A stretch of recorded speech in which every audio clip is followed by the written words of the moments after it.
ઔરંગા નદીમાં ઘોડાપૂરની સ્થિતિ સર્જાય છે અને આ ઘોડાપૂરનો આજે બીજો દિવસ છે। વલસાડ ખાતે પૂરની સ્થિતિ સર્જાઈ ચૂકી છે અને ઔરંગા નદીમાં ઘોડાપૂર આવ્યું છે ત્યારે ગઈ આખી રાત લોકોએ પૂરના પાણીમાં વિતાવી છે। નદી કિનારાના બંદર રોડ વિસ્તારમાં પણ વરસાદી પાણી ભરાયા છે। રાતભર લોકોએ મદદની રાહ જોઈ છે અને ઘરમાં જ પુરાઈ રહ્યા હતા। ખાલી પેટે લોકોએ તંત્રની મદદની રાહ જોઈ છે। બંદર રોડ ઉપર ઘરોમાં પાણી ભરાઈ ગયા હતા અને પૂરગ્રસ્ત વિસ્તારમાંથી 500 થી પણ વધુ લોકોનું સ્થળાંતર કરાવવામાં આવ્યું છે। સ્થળાંતરિત વિસ્તારના લોકોને શેલ્ટર હોમમાં રાખવામાં આવ્યા છે। તંત્રના ખડે પગે હોવાના દાવા છે અને લોકો હજુ પણ તંત્રની મદદની રાહ જોઈ રહ્યા છે। વલસાડ ખાતે ઔરંગા નદીમાં ઘોડાપૂર આવ્યું છે। ઔરંગા નદી ગાંડીતુર બની ચૂકી છે અને આ સાથે જ આજે તેનો બીજો દિવસ છે।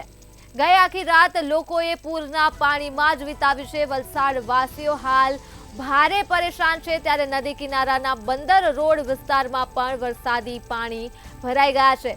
રાતભર લોકો મદદની રાહ જોઈ પોતાના જ ઘરમાં પુરાઈ રહ્યા હતા। ખાલી પેટે વલસાડ વાસીઓએ તંત્રની મદદની રાહ જોઈ હતી ત્યારે બંદર રોડ ઉપર ઘરોમાં વરસાદી પાણી ભરાઈ ગયા હતા અને પૂરગ્રસ્ત આ વિસ્તારમાંથી અત્યાર સુધીમાં 500 થી પણ વધારે લોકોનું સ્થળાંતર કરાવવામાં આવ્યું છે। દ્રશ્યો સામે આવી રહ્યા છે વલસાડ ખાતેથી જ્યાં પૂર જેવી સ્થિતિ જોવા મળી છે। ઔરંગા નદીમાં ઘોડાપૂર આવી ચૂક્યું છે। ઔરંગા નદી ગાંડીતુર બની ચૂકી છે જેના કારણે વલસાડમાં ભયાનક સ્થિતિ જોવા મળી રહી છે ત્યારે 500 થી પણ વધુ લોકોનું સ્થળાંતર કરાવવામાં આવ્યું છે અને સ્થળાંતરિત વિસ્તારના લોકોને શેલ્ટર હોમ ખાતે રાખવામાં આવ્યા છે અને લોકો હજુ પણ તંત્રની મદદની રાહ જોઈ રહ્યા છે।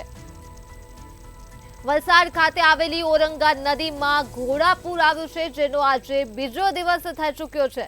ગઈ આખી રાત લોકોએ પૂરના પાણીમાં જ વિતાવી હતી।